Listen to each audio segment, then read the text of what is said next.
Hey guys, I'm Nisa Homey. Today I'm sharing a high protein, nutrient dense and filling meal perfect for lunch or for dinner.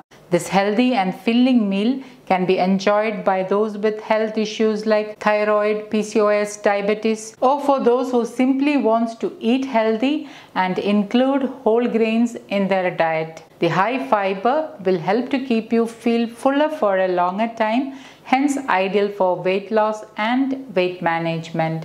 So let's get started with the recipe.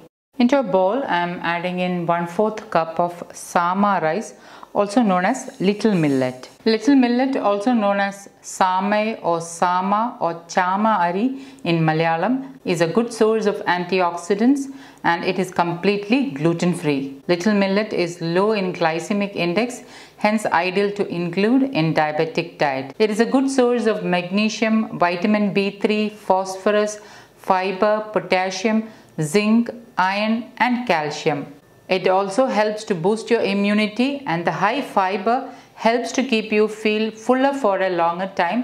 Hence, it is ideal to include in your weight loss diet. Into the 1/4 cup measuring cup, I am adding in 1 tablespoon masoor dal, 1 tablespoon horse gram, also known as mudira in Malayalam and kulit in Hindi. And I am topping the rest with toor dal. So that is 3 tablespoons of toor dal and I am adding it into the bowl.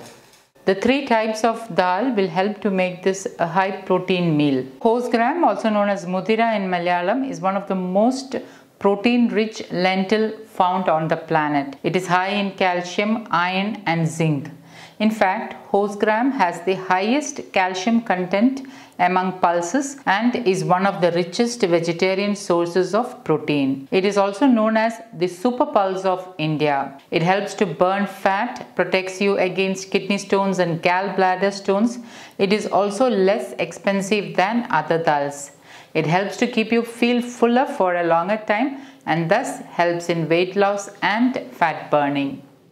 Into this I am adding in some water and I am going to wash and rinse it a couple of times. Since the millets and dals are locally sourced, there may be some sand or dirt or dust particles.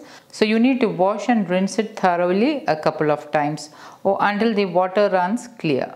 And once rinsed, add in some more water and allow it to soak for at least 6 hours. Millets needs to be soaked for at least 6 to 8 hours. Longer soaking period will help to release the phytic acid content in millet and helps in more nutrient absorption. So always try to soak millets a little longer than you would normally soak other grains. Now if you're planning to make this for dinner, you may need to soak the millets along with the dals in the afternoon, and if you're planning to make this for lunch, you may need to soak them in the morning. Okay, now it's about 7 hours and the dals and millets are nicely soaked. So I'm going to add this onto a strainer. Okay, now I have kept it on a strainer. I'm heating my pressure cooker with 2 teaspoons A2 desi ghee. Instead of A2 desi ghee, you can use any locally sourced wood pressed oils of your choice. Remember that healthy cooking is all about using the right quality of oils. So try to use wood pressed oils in your diet along with A2 desi ghee. Once the oil is heated, reduce the flame to the lowest. Add in half teaspoon jeera, also known as cumin seeds. Add in 2 whole red chillies, which I am breaking into smaller pieces and adding in. Remember, the flame is on the lowest. Into this I am adding in ginger and garlic. 3 cloves of garlic and 1/4 inch ginger finely chopped. And once the ginger and garlic starts to turn light golden brown, add in half chopped onion, 1 medium sized carrot chopped, 10 beans chopped, 2 slit green chillies. Green chillies you can increase or decrease as per your taste. Now give this all a good mix. You can use any locally sourced vegetables of your choice which is in season. Add in pink Himalayan salt as needed. Allow the vegetables to saute for about 2 minutes on low flame. After 2 minutes, I am adding in half teaspoon turmeric powder. Today I am using Vigon turmeric, which has high curcumin content. Half teaspoon Kashmiri chilli powder, You can increase or decrease chili powder to suit your taste. 1/4 teaspoon freshly ground black pepper powder to help the turmeric absorb faster into your body. 1/4 teaspoon hing, also known as asafoetida powder. I've already shared how to make asafoetida powder at home. Please do check it out. Allow the spices to get lightly roasted so that the raw flavor of the spices are diminished. Add in 2 cups of water. Put the flame on high and bring this to a boil. At this stage you can check salt. If you feel you need more salt, you can add in. And if you are not on the spicier side, you can omit Kashmiri red chilli or even green chilli. Chilies you can adjust as per your taste. And once it starts to boil, add in 1/3 teaspoon garam masala. Give it a good mix. Add in the strained millet and dals. Give it a good mix. Cover.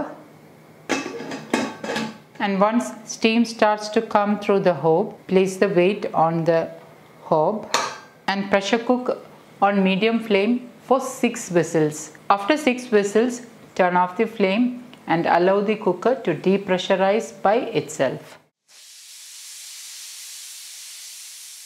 And once the pressure has depressurized by itself, open the lid.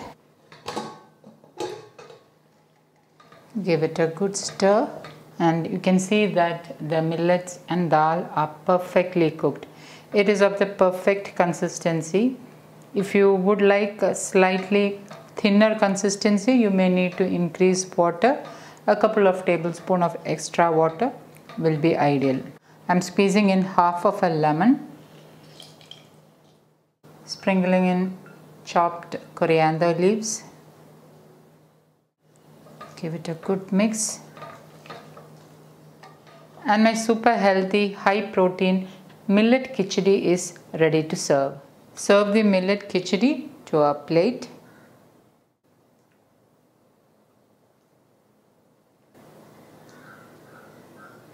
A little drizzle of A2 desi ghee. Remember that healthy fats like A2 desi ghee and wood pressed oils helps in better assimilation of fat soluble vitamins. I'm garnishing it with some chopped coriander leaves. I'm serving the khichdi with salad and amla pickle. And my super healthy, filling, protein and fiber rich meal is ready to serve. So guys, do try this recipe and let me know how it turned out. Thank you for watching and until next time, take care. Bye-bye.